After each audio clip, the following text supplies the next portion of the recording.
What's going on, all you movie lover badasses out there? Phat Samurai Guy is here with Lady Fat Blood, wearing the Godzilla sweatshirt, representing the kaiju.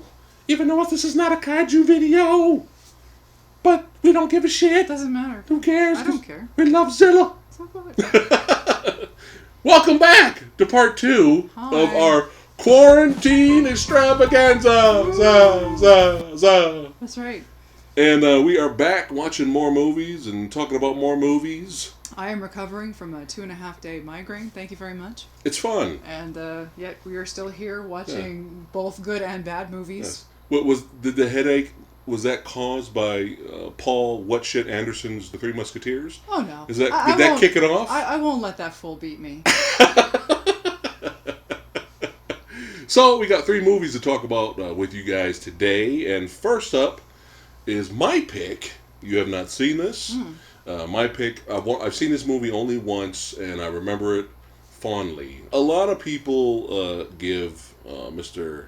Schumacher a lot of, they give him a lot of shit because of the Batman movies. He's not known to be as like up there with the Scorseses and the Spielbergs and all that stuff, right? Right. But he's made some cool movies, man. We love The Lost Boys. Yeah. It's fucking badass. Yeah, it's a kick-ass vampire fun movie from the 80s. Yeah. I mean, it's a classic. With a really shitty bullshit love story, but who cares? But you got saxophone. Yeah. You got greased up beefy I saxophone. still believe.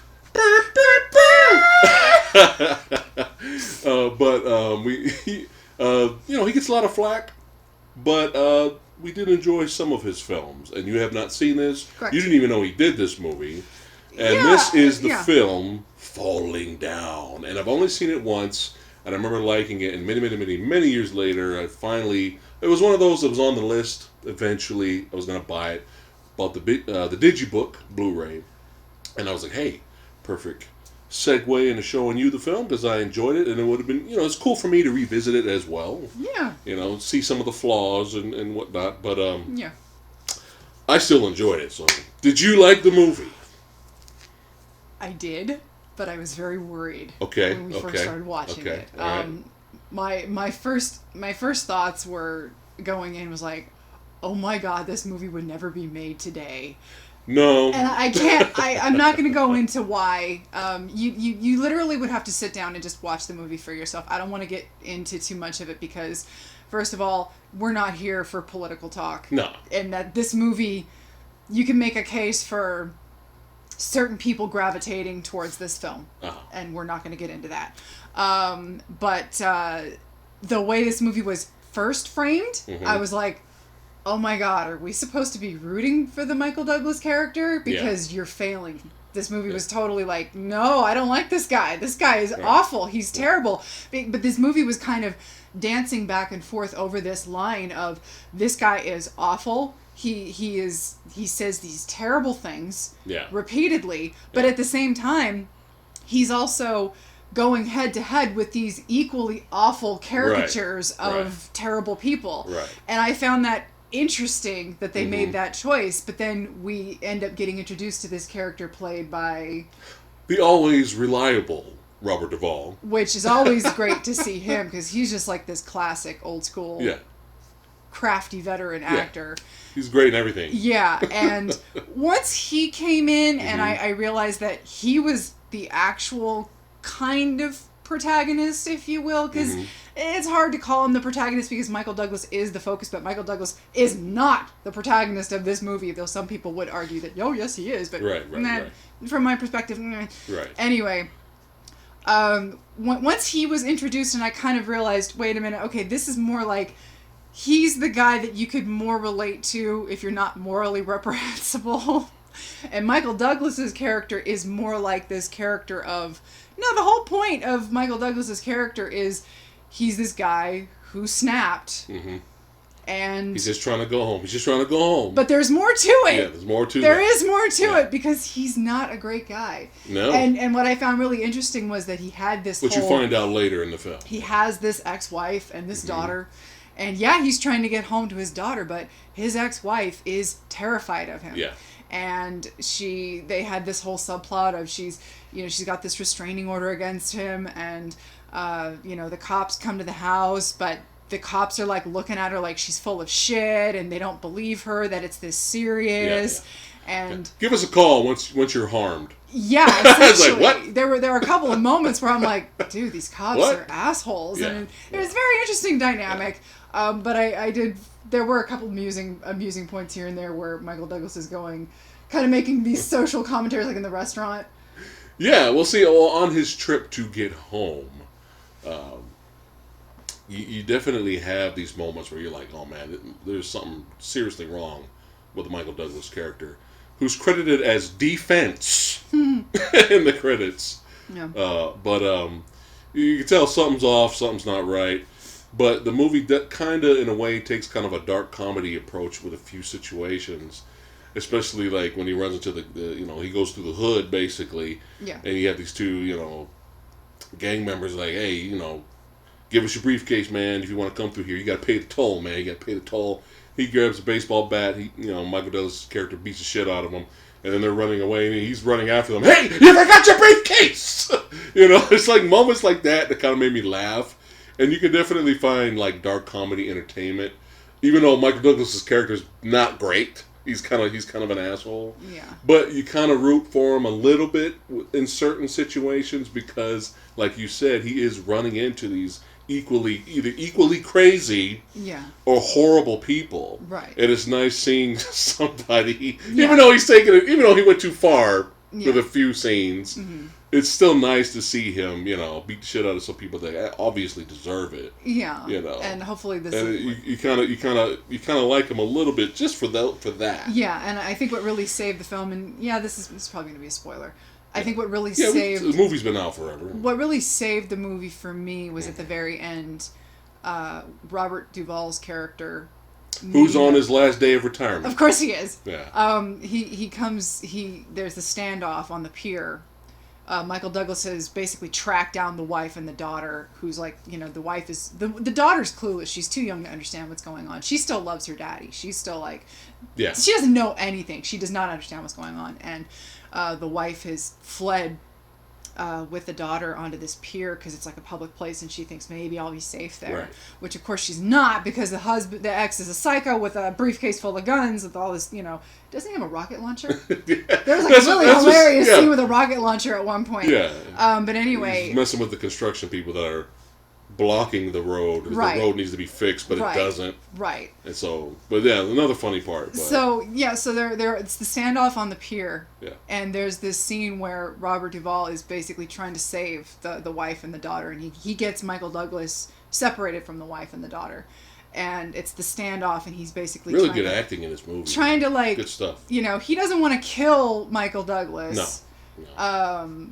But at this point, there's no way out for Michael Douglas. He's a terrible person. He's done these terrible things, even though they try to kind of frame it ambiguous a little bit. But anyway, and Michael Douglas has this line where he realizes, wait a minute, you mean I'm the bad guy? Yeah, and I great. think that really saved the whole thing for me, because I'm still like, wait a minute. You're trying to make us sympathize with this guy who's, again, said some really awful things. Not just said, done some things. Yeah, he's said and done some really, really terrible things. That was a great line. And to have at least that recognition in the film. And again, you can't completely take this movie seriously, because again, yes, he has a rocket launcher in this movie at one point. He has this like bazooka, and it's kind of hilarious, the circumstances for which he fires it. A little kid tells him how to use it. Yeah, it just comes out of nowhere. You got to click this back. You got to. It's a genuinely funny moment, and again, a dark comedic moment. Yeah, another dark comedic moment was the gang members that got their ass kicked. They drive around the corner, and they see Michael Douglas on the phone, and they're like, "There he is, man!" And all of them pull out these automatics, and they're just like, "Blah!" A straight up stormtrooper moment. Yeah, and they all just miss. Like, it's like so funny. Yes. And then they end up crashing and fucking themselves up. Yeah, they kill themselves, essentially. Yeah, it's hilarious. Yeah, so, it's a movie you can't completely take seriously. Yeah. So I think that was another reason that I was able to kind of, like, accept the film on its own terms. So yeah, I had a hard time accepting it for a while. Yeah, you just watched to see where it was going. Yeah, but I think... But not just the line at the end where... I mean, that was the big line. I'm the bad guy. That really helped, That was the big... And then even in his own way, he kind of redeemed himself because of what happens after that. Yeah. Right? Yeah. Which ends up taking care of the family financially. Yes. In a way. Mm-hmm. But the scene you were talking about earlier where... He basically gets to the house, and then he goes in the house. He's kind of chilling in the house for a while, and the wife and daughter, they ran out of there. They were like, "This guy's coming. We're not going to stay here. We're going to leave."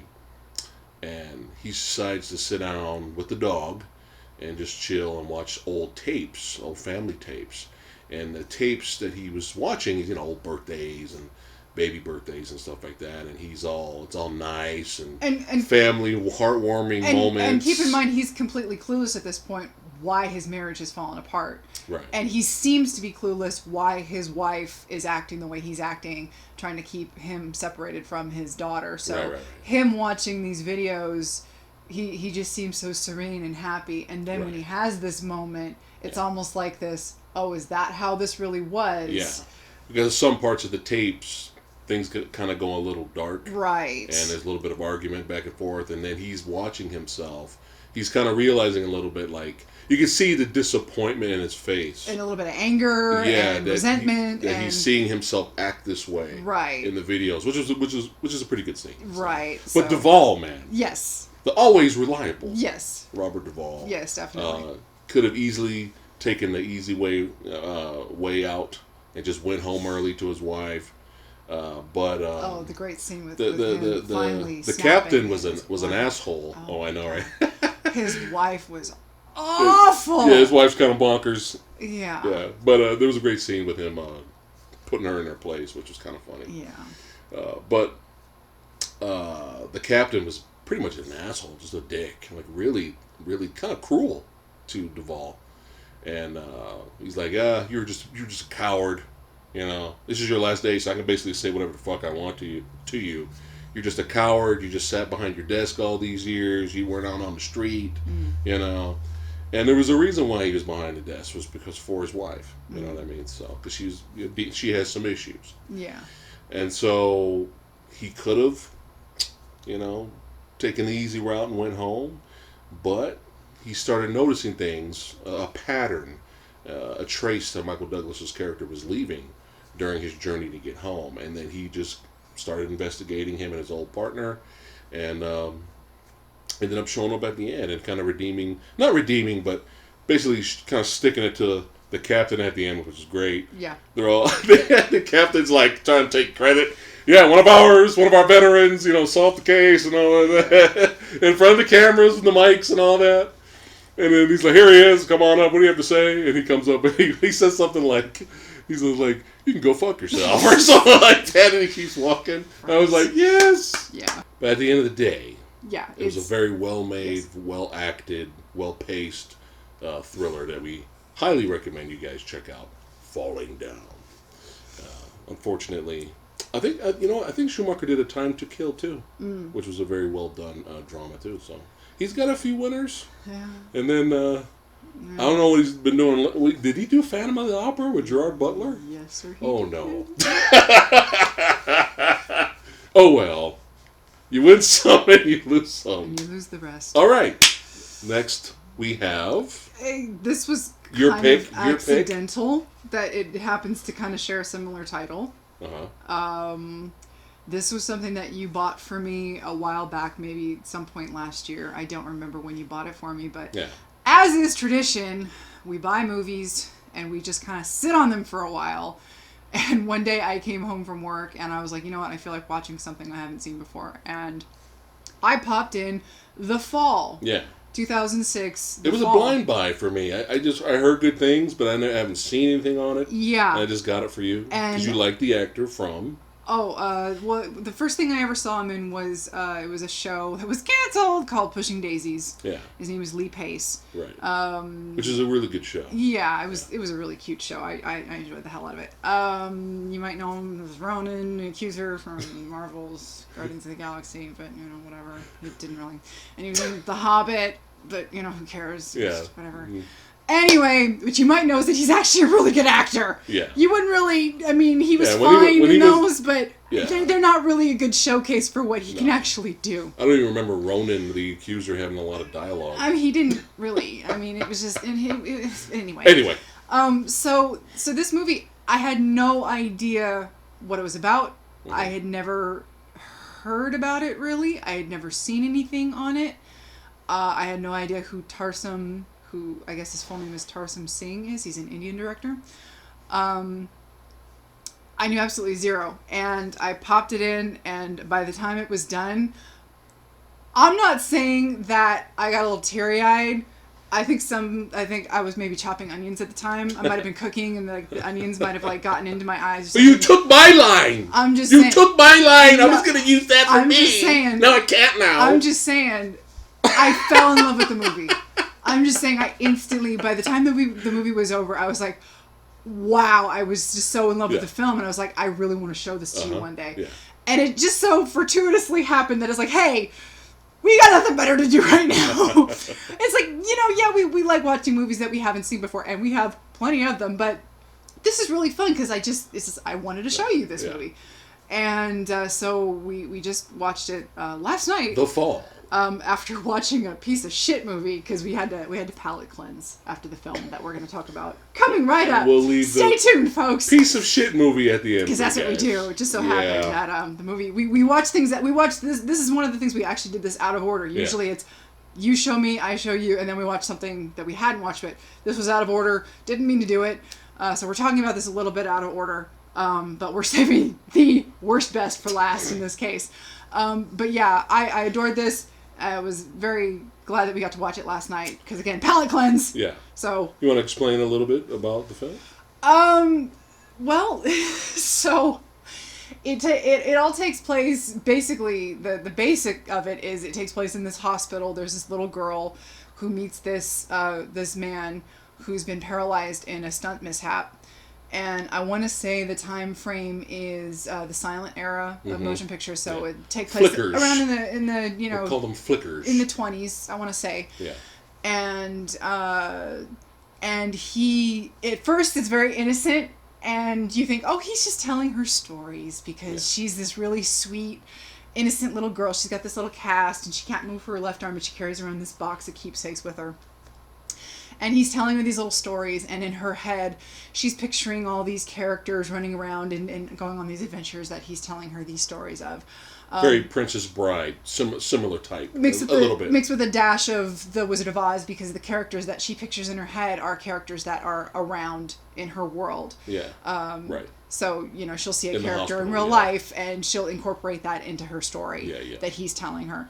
But then as the movie goes on, you find out that the story he's telling her, it's the reason he's telling the story is more personal, and it's for a little bit of a nefarious reason. It's not a bad reason to harm the girl. No. But it's because he wants something that's not good for himself. Yeah. And again, it's nothing like evil or nefarious that's in bad intention towards the little girl, because I don't want to give away this movie. If you've never seen it, I really want you to try to check out this movie. Again, I adore the film. It's a beautiful film. Yes. It's a great looking film. The cinematography is insane with this movie. And I'm so glad you like the opening shot, opening shot was in black and white, and I was just like, wow, this is really good. Well, fuck. As soon as I got to the color scenes of the, the adventure in the girl's head, it's just like, like the blues and the reds and just everything was just so beautiful. The outfits, the designs, the costumes that the characters made. Very memorable characters. Our little group here, our cast. Yeah. And you actually got to get to know them too, and what makes them tick, which was fun, just a little bit, just a little bit. Because again, it's pure fantasy, the story that they're telling, straight up fantasy. So it doesn't have to necessarily make a whole lot of sense. No. Which I kind of like that you're able to kind of like release your brain during that story time. Yeah. So you don't have to like think too hard on it. Yeah. But it is given a little bit of a personality. Mm-hmm. But yeah, Mr. Lee Pace's performance is really good acting in this. But the little girl surprised me too. Yeah. Like every scene they're in together. Yeah. Every dialogue scene, I was like, I asked you afterwards, I was like, was this kind of ad-libbed a little bit? Right. Because it was so good. It was like it was such a realistic conversation between an adult and a child. Yeah. That doesn't really understand everything. Yeah. And kind of, you know what I mean? And here's the thing. It was very realistic. We're both in agreement when it comes to child acting. Yeah. We're not fans of it. Because a lot of it's pain. I'm not a fan of child acting. I've never been, like, even when I was a little kid, I couldn't stand child actors because they were always told to act so fake. Right. They were always told to smile and be upbeat and be all super fit, like just be these fake little creatures. And I'm like, what are you doing? Yeah. Like when I was little, and act like a child. Like the older I got, it never really changed all that much. Yeah. And this little girl, like you said, this little girl never once gives a disingenuous performance. You feel like they just told this little girl, okay, Lee's going to tell you a story, and then you're just going to ask him questions, and he's going to ask you a question, and then you're just going to answer him, and then that's all you're going to do. Yeah. Like, you don't really feel like she's reading a script. Yeah. You don't really feel like she's being fed lines. Right. For the most part. You feel like it's this little girl being told a story about this guy, and it's genuine. Mm-hmm. Like, she gives this genuine actual performance, even when there are moments where she has to cry. Yeah. You really... Yeah. And now I can't use the onion line because you stole it. I'm sorry. You stole the onion line I was going to use. There's a moment at the end. I have allergies. He does. We both have allergies. My Visine was not around. That's true. There you go. That's what happened. There's a moment at the end. Okay. There's a moment at the end of the film. I needed my Visine. Where they both have, like, because again, Lee's character Roy, he's going through this emotional just like crisis because of the accident that he had. Yeah. And he's just like going through this breakdown because decisions that he's made for his own personal life have now affected the little girl, and he's just like beside himself while also dealing with his own personal crisis. Yeah. And he's struggling with his ability to continue on with life, essentially, because of what's happened to him. And he's breaking down, the little girl's crying. Both of these people are like genuinely breaking down emotionally, and to see two people that you feel like they're both genuinely crying, like genuine tears, and it kind of just like, oh shit, my dead heart, it's getting, what is that? Ouch. Ow. What are you trying to do to me? Huh? What are you doing? What are you trying to do? I didn't know. I mean, I knew for me because I had seen it. Yeah. But I didn't know it was gonna like actually make you feel something. The chair is dusty. There you go. I was, the sniffling, and you can wipe my eyes. Use it. Use anything you want to use. I think that's what was happening. All right, there you go. But no, on a realistic standpoint, if that makes any sense. I got a little emotional. I admit it. All right. A little emotional, but overall, it was such a wonderful movie. Definitely had some funny moments. We were cracking up. Definitely had some funny moments, but then it just got like, fuck, man. Like, shit. Yeah. So, I mean, it's one of those movies that when you're done watching it, and if you enjoyed it as much as we did, you're going to sit back and you're going to say, this is why I love movies. Yeah. It's definitely one of those films. So, again, we highly recommend you guys check out The Fall, man. If we were rating it right now, it'd be really high. Yeah. Like really, really, really high. So, but I guess we can't really say anything else because we want to avoid spoilers. Yeah, I don't really want to. Yeah. This is one of those. Was there anything else too? Nah, again, this is one of those. If you haven't seen it, if you can tolerate Princess Bride style fantasies, where you don't have to kind of like take everything at face value, but there's reality in it. There's some stuff that goes down in there. Where there's some violent parts. Yeah, I mean, in the fantasy realm, some stuff goes down in. I mean, the Disney audience. Yeah, would they like this movie, or would that be a problem? Well, I mean, you know how they're the old school fairy tales. Shit goes down. Shit gets real. Yeah. And it's that cold, hard reality. Right. But I feel like there's a purpose to all of this, and that was why this movie struck me so hard. It was it's like, yeah, this is how it is when you're dealing with grief and emotional distress and, you know, trying to find your way past it. It was like the second time I watched The Babadook, it was like that the end of The Babadook really struck a chord with me. Yeah. You know, dealing with stuff that's in your brain. The monster was still in the basement. Yeah, and how you have to go on and deal with it. Yeah, you have you know, when you have to go on and just keep living with your own shit and how it's always there. Right. And in this movie, you know, when you have these things that happen to you and you just have to figure out how to keep going. And when you have these two people that, you know, just kind of gravitated towards each other, that was that really sweet line where it's like, we're quite the pair, aren't we, or whatever that line that he said. Yeah. And it was just so sweet, and it was so genuine, and I think that's the thing that was just so nice about this movie. It was just so sweet. Yeah. It was just, you know, for all the, you could argue that some of the shots, like the weird stop motion animation at one point that happens in the movie. Yeah, but a stop motion animation scene came out of nowhere. You know, you could argue, oh, it's so pretentious and artsy fartsy a little bit, but so the fuck what? Yeah. I think within the context of the film of what was going on. Yeah. It was fine for what was happening during the film. Yeah, sure. Yeah. Was it a good movie? I think that in the end, that's all that matters. I felt like it. Now, talking about not a good movie. Okay, so this is all your fault once again.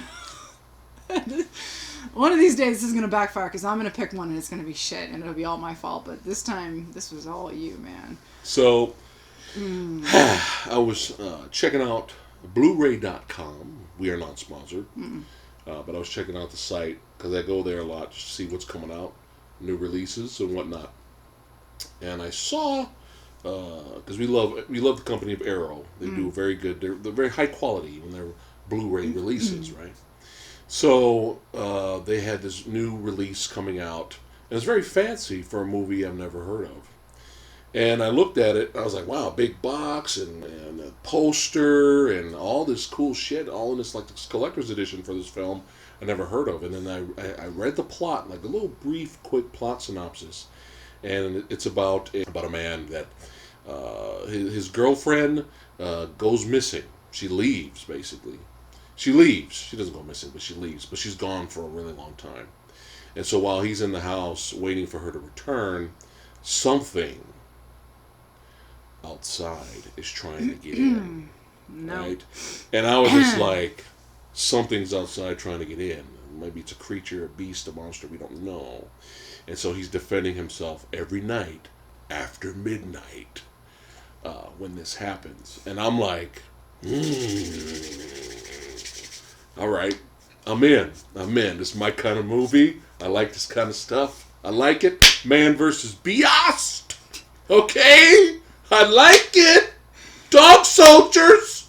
My favorite werewolf movie of all time. Dog Soldiers. I'm using examples. We wish. I'm just using examples. Give me some others. Jesus. Man versus Beast.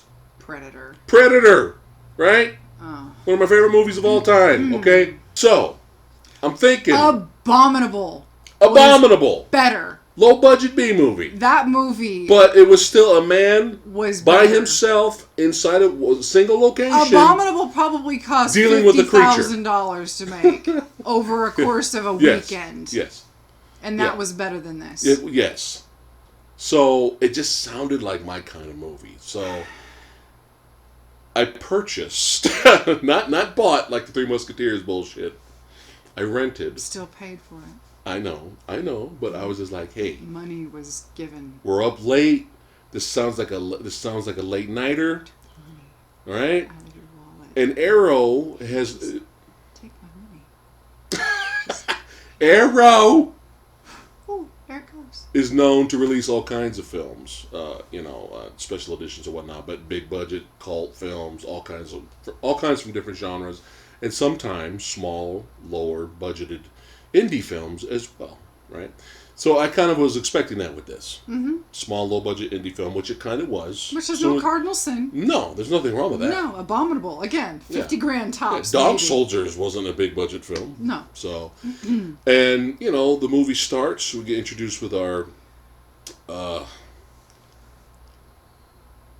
protagonists, I guess. The lead. We get introduced to the lead.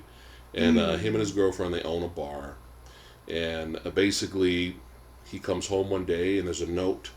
Oh, there'll be spoilers in this, because fuck this movie. So we go... Well, you first start off in a flashback. You don't really know it's a flashback at first. Right. Where they're younger, and the only way you know they're younger is that the dude doesn't have his Grizzly Adams beard yet.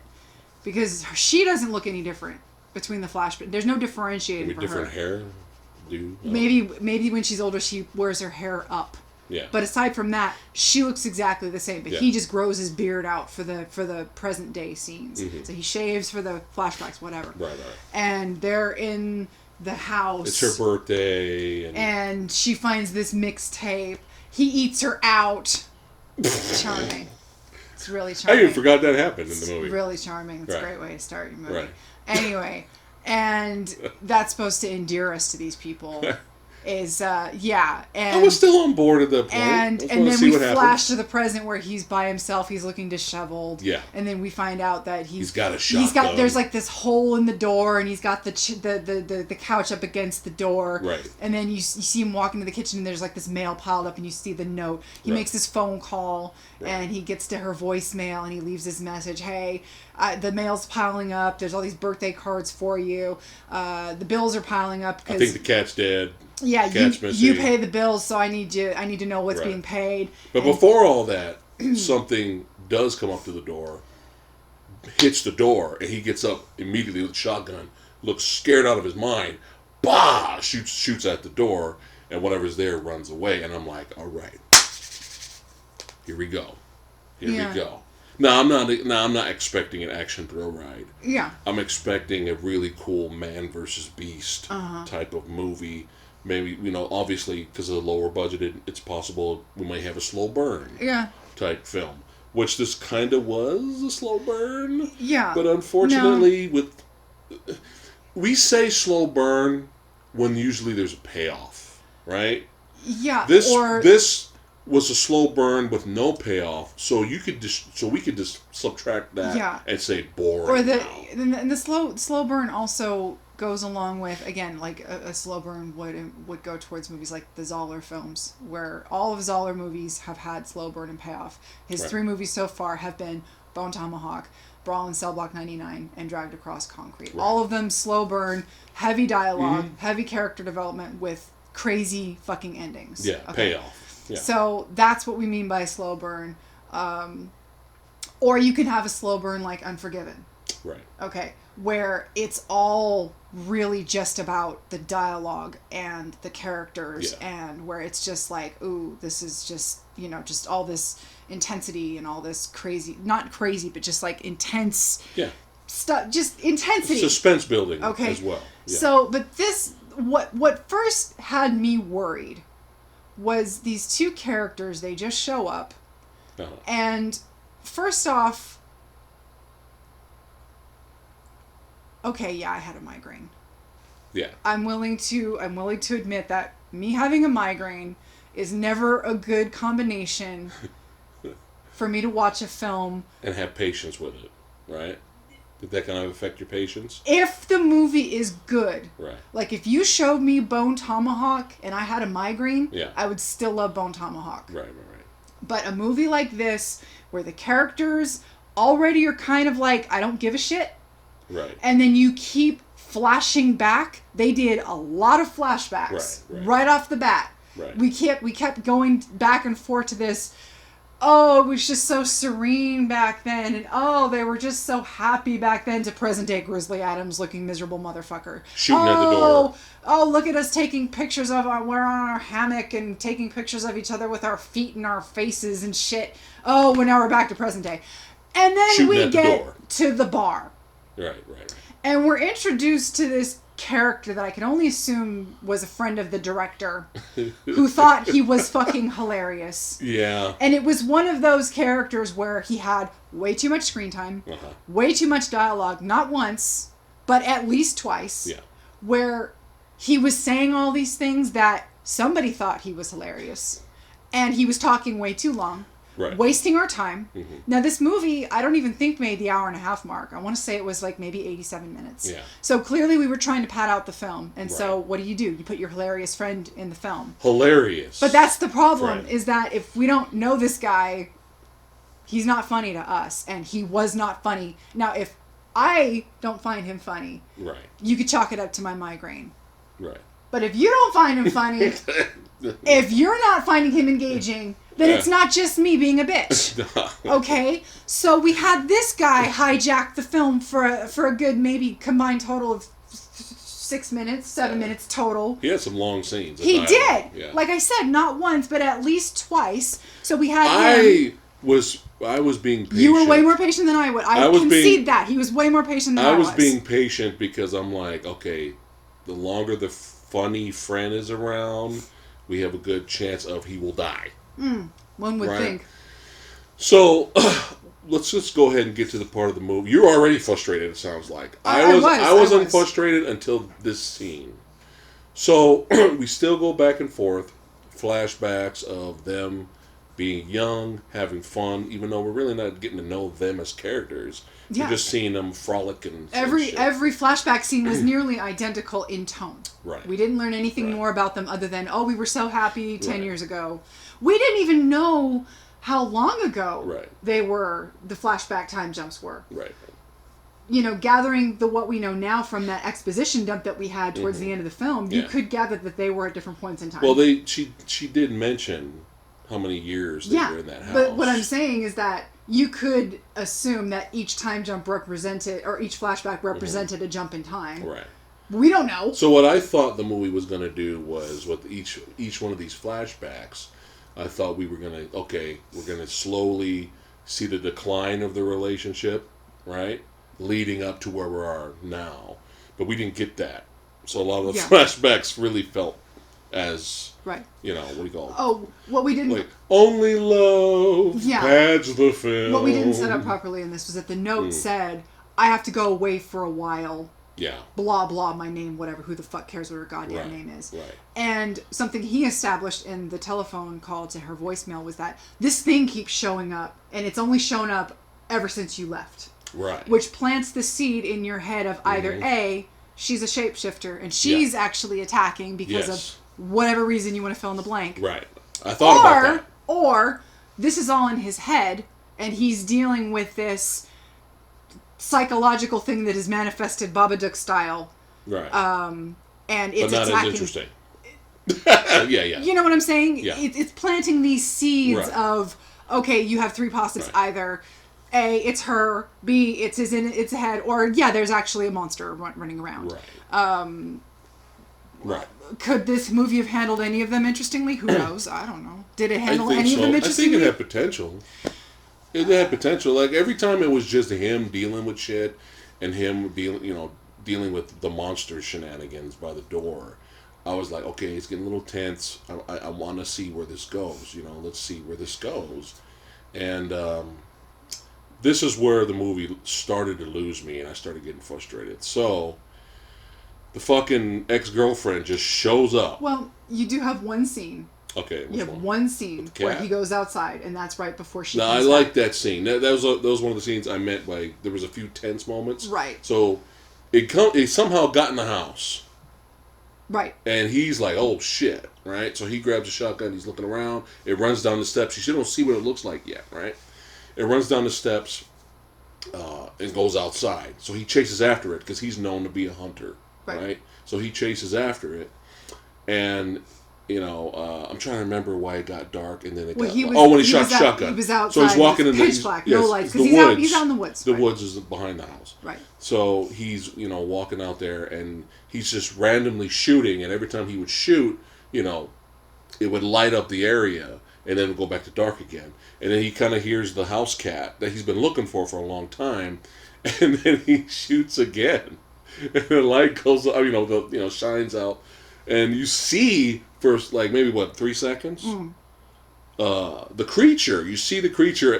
It just bit the shit out of the cat, like just snickers, like blah, right? And then it runs away, and he's like, "Oh shit, what the fuck was that?" He's trying to tell his friend, which is the police in the area. Well, he's trying to tell the police officer, yeah, who's not believing him. He doesn't believe him. Who's the brother of his girlfriend. Right. Which there's conflict there. It's a very, very small town, so everybody knows now he's crazy. Yeah. Because he's gone around shooting at people, like he shot at this one vehicle that he thought, almost ran him off the road or whatever when he went to get the mail. So everybody thinks he's nuts. Right. They think he's just shooting at grizzlies or brown bears or whatever. Yeah. So people think he's nuts because that was probably the best scene in the movie. Yeah. Him going after the it. Right. But then, I'm like, my patience was done when she finally came back home. Right. So at that moment in the movie, I was thinking she was a shapeshifter, and it was her. And I thought it was a possibility. I thought at this point that was a possibility in the film because they kept hinting, oh, she's it happened the moment she disappeared. I'm like, okay, is this where we're going? Well, we'll see we'll see if that pans out. So she just nonchalantly.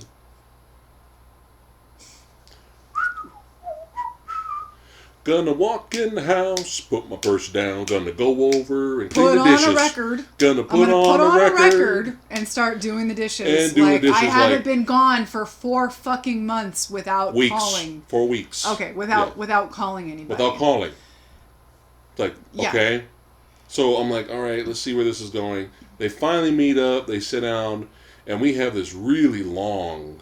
It was weird how it was filmed. There was like one static shot of them sitting next to each other drinking. Uh-huh. And it felt like it was like 15 minutes. It felt really long. Well, there was that... Are you talking about in the door frame? Yes. Okay, well, there was the first shot where I was already... Because that was irritating. Okay. But then there was that one scene before all of that where he's burying the cat. Remember that? Oh, right. That's where the irritation started. Where that was like, he's burying her cat, which he doesn't care about because he's already done with the situation at this point. He's burying it for her at this rate. Right. And so he's burying her dead cat. Keep in mind, nothing's been explained yet. She hasn't explained anything while she's been gone. No. When he shuts off the record, he doesn't say anything to her. Right, and she's just like, calling his name out like, well, what, are you there? Like, what are you doing? So he goes and buries her cat, and she's like standing next to him as he's like burying her cat. Yeah. And she starts talking to him like all the shit that's wrong with the house, the door being fucked up, being scratched all to hell, having a shotgun blast through it, the house looking like shit, is his fault. Yeah. Her birthday is tomorrow. Yeah. And all of her friends are coming over, and it needs to be cleaned up because she doesn't want to have to explain all of this to them. Yeah. So this is the first thing this character says to him. Yeah. Since she's been gone for a month. So. And I'm sitting here like. Yeah. So her first inclination is to be a bitch when she comes back. So way to like completely shut us off from giving a shit about these characters even more. Wait a minute. So you've already like... So that's where it started, and then we get to the static shot. You've already put a pinhole in my ability to give a shit about these people in the first place, okay? But now you've taken this one character who's barely been in the film other than these really stupid, shitty flashbacks. Yeah. And you've completely chopped her head off, in my opinion. Like, you've completely just thrown her in the garbage can for me. Yeah. So now I care about her... at nothing. Right. Nothing whatsoever. I did not get there until this next scene. So now I'm annoyed. I'm like, the fuck this bitch? So now... The fuck is this bitch's problem? So then they're sitting down, drinking together, and then she finally... Yeah. How nice of her. Yeah. She finally starts talking to him and telling him about what, basically she's been unhappy. She went out to one place, and this one place... had all this variety and restaurants and things to do, and she had tamales, aka dick. She had tamales off of this guy's bicycle, aka dick. Of course, that's open to interpretation. Yeah, she went to this, place to go dance, aka get dick. She went to her reunion to get dick. She's bitching to him because he didn't want to go to her reunion because he likes it where he is. She's bitching to him because She never wanted to stay in the small town that her family stayed in. Her intentions in life. His family. Well, right? Hers too, because her brother lives there. Her brother's the sheriff. sheriff. Was that her house? No, that's his house. That's his house. That's their town. Right. Her brother's the sheriff. Right. Everybody lives there. Right. Okay. Yeah. So her problem in life is that she never intended to stay there. Her goal in life was to save up enough money to get the fuck out. Right. But then Grizzly Adams comes along, shows her the house, woos her, and it's his fault. This is his fault. She found the whole thing so romantic Yeah. that she stayed for him. Right. And this is his fault. Yeah, it's his fault. And so she's mad at him because he likes it there. Yeah. Yeah. Well, they own they own a bar together. So they own this bar, and so now they're stuck there because of the house and the bar. And so she wanted to go to the reunion, but he doesn't want to go because he doesn't have any ties to this reunion. Right. And so instead of talking like normal human beings, or instead of just sitting down and talking and trying to work it out, letting him know how you really feel. No, I'm just gonna fucking leave for a month and not call and not say anything. And so what? And then where's the fucking monster? And then so she's where's the beast? And what really got after midnight? And then what really got me was that so she proceeds to like spill out again, like you said, in this static like 10-minute exposition. It was like 15 minutes. About it started with the reunion, and then she talks about how she went to Miami for the reunion, and then it spilled out into museum and dick and blah blah blah blah blah whatever the fuck. Who gives a shit? Okay, and and how she got to live all of this experience in one city. Imagine what she could have done. Blah blah whatever the fuck. Who gives a shit, bitch? Yeah. And how she's complaining that she's 34, unmarried, and childless. Yeah. And I'm like, bitch. Yeah. No. Okay. I'm like, bitch. All right. You're complaining. Yes. That you're not married and that you have no children. Yes. But you just toggled off to Florida for 4 weeks. Do you think you could have done that if you were married and had kids? Make up your goddamn confused little pea brain or shut the fuck up. Yeah. Either leave him and go live your goddamn life. Right. Or make up your mind. Just make a decision. Here's the thing. Yeah. I get it.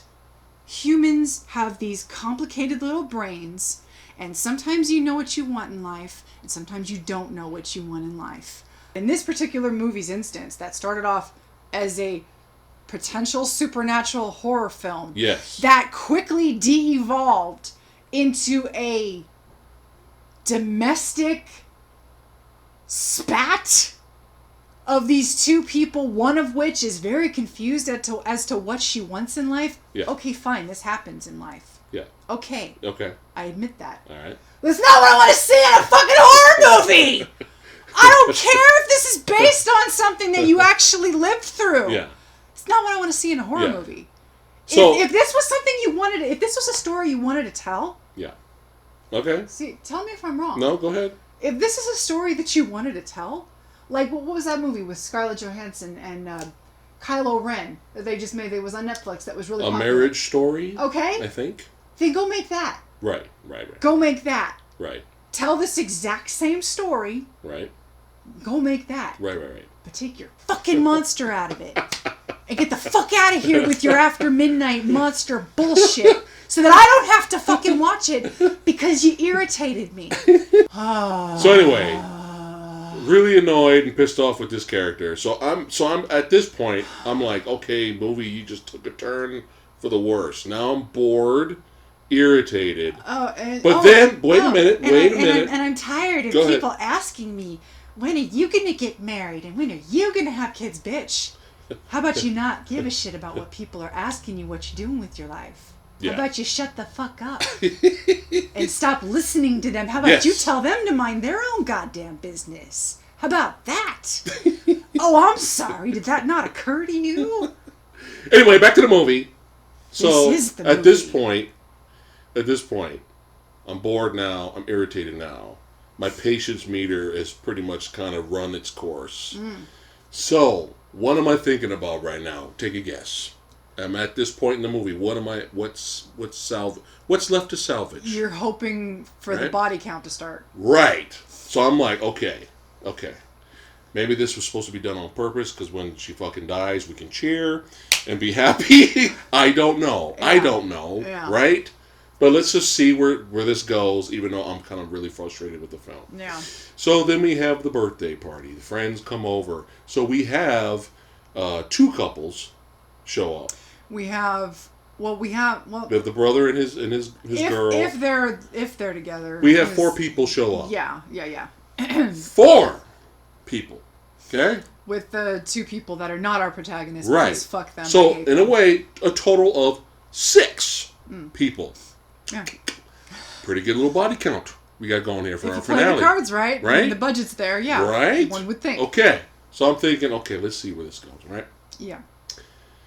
So they're sitting down talking, and then... We have some shitty karaoke. Yeah, that's some bad karaoke, whatever. And then they start talking about...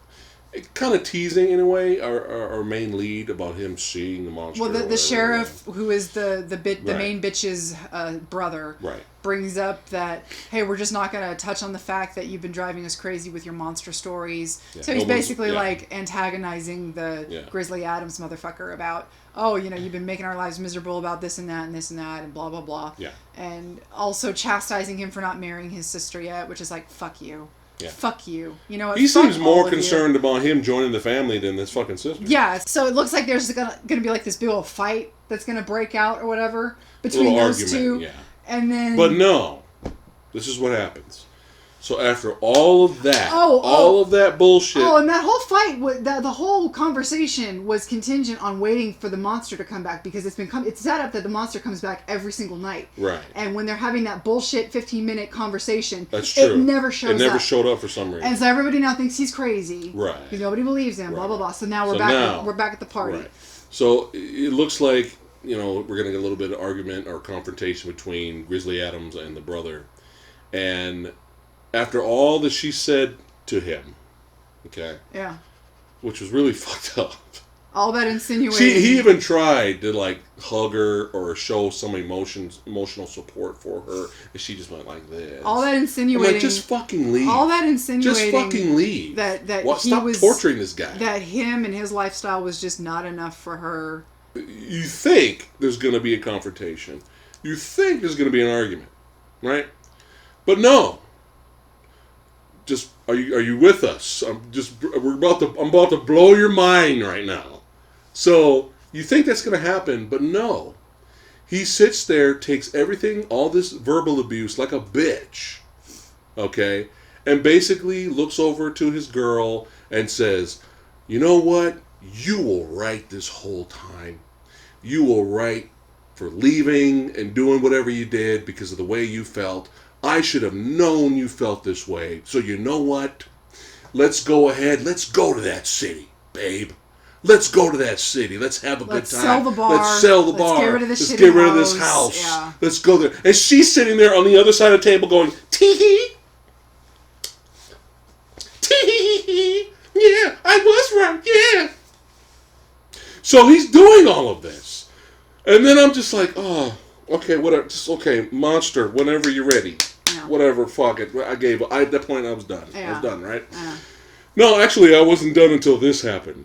So you're like this close to being done. I'm gonna blow your mind right now. Yeah. So in this horror movie that Arrow Video is releasing this big, huge, gigantic collector's edition. Beautiful box. Yes. Beautiful collector's set. Okay. Artwork, everything. Okay. So this guy gets up, brings out his own brings out the mixtape. They played the first time when he ate her out and all that shit, right? But you never heard the song. You never knew what was really on the tape. So he brings out the tape, puts it in the karaoke machine, hits play, grabs the mic, and he sings to her the fucking Lisa Loeb song, "Stay." In this horror movie. Are you listening? In essentially its entirety. In its entirety! He sings the whole fucking song! He sings the fucking song! The whole fucking song! About 2.5 minutes. And at this point, Oh my God! I forgot to mention the point where I was so done, I crumpled up a napkin and I threw it at you. You hit me in the eye! I accidentally hit me in the eye. I felt so bad because it was dark. Luckily, you kissed it, you healed it. It was dark and I thought I was going to I watched the TV all of a sudden. I thought I was going to hit him in the chest.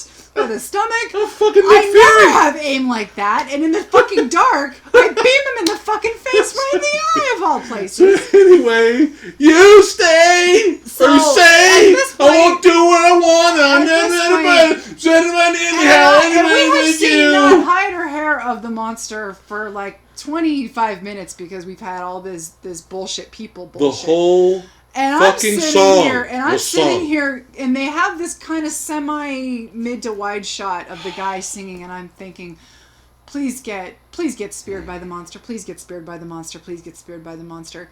And towards the end of the song, lo and behold, he gets speared by the fucking monster. He gets and speared for by half a second. Oh. For half a second. Yes. I was happy. Me too. And then I was so happy. And then I realized it wasn't enough. No, it was too late. I didn't care. But because they wrapped it up so quickly. Especially after that. Yeah, because as soon as he spears him, he starts you think he's eating him. You think he's dead, right? Yeah. I'm like, oh, thank you, movie. Yeah. It's too late. Fuck you. Yeah. But thank you for giving us that, right? Yeah. No, he just bites him and then runs in the living room. Grabs like what? No. The monster just runs away. Like what? And here's the really sad thing, guys, is that the creature effect, the makeup, the costume, everything was actually kind of cool. It was maybe alien-like. Yeah, for super low budget, it was fine. Yeah, it was nothing. For what it was. Yeah, it was nothing awful. It was nothing sci-fi movie of the weekish. It was nothing like that. No. For what it was, I thought the creature design was cool. And they were smart to use it sparingly. Yeah. But again. And so he kills this buck. He's this legendary buck. There's this big story in the town. And who cares? It doesn't matter. And it's supposed to give him luck. Yeah. If he hangs it up in the house, and right? Yeah. So he hung it up in the house. Well, the alien's there. He runs over to the guy you think he should be dead, should be eaten. He looked like he got eaten up. Yeah. Right. He's fine. He runs over to the buck. He's bloody, but he grabs the he rips off the antlers. And and then does this comedic yell, like almost like, is this a comedy now? Like what's happening? So he does this like yell, right? And I think that was the tone the movie should have gone for. Is that? I don't know.